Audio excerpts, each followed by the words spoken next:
WNBA legend Sheryl Swoopes was removed from Indiana Fever commentary over compromising Caitlin Clark criticism.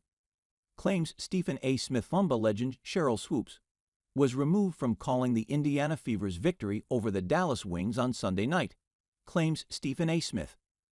Swoopes' alleged removal comes after her previous bouts of criticism against Clark, with Smith claiming Bally Sports Southwest was concerned with her not calling the game evenly.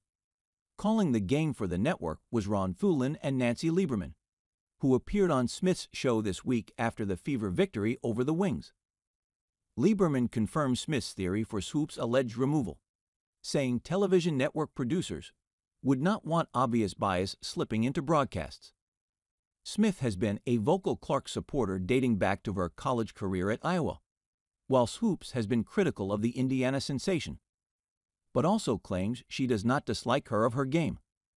What incriminates somebody like Sheryl Swoopes even more, who, by the way, was supposed to be calling the game with y'all yesterday, and she did not call the game, and no doubt, it had something to do with the fact that how Caitlin Clark had performed early in the week.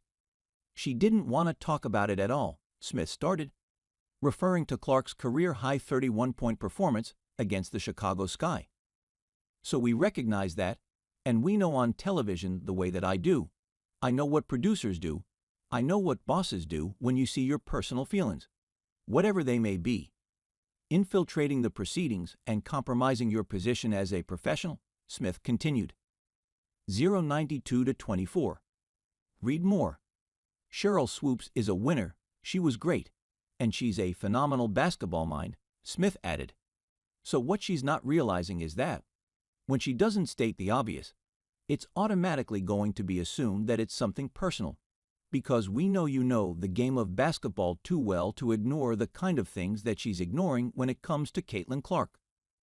Swoopes first came under fire in regards to Clark back in March for saying she wasn't legitimate because she was a 25-year-old player in her 5th year, and that she takes about 40 shots a game. Clark was 22 for her entire final season at Iowa. Swoopes has since walked those comments back and apologized to Clark directly. Yet the damage was already done.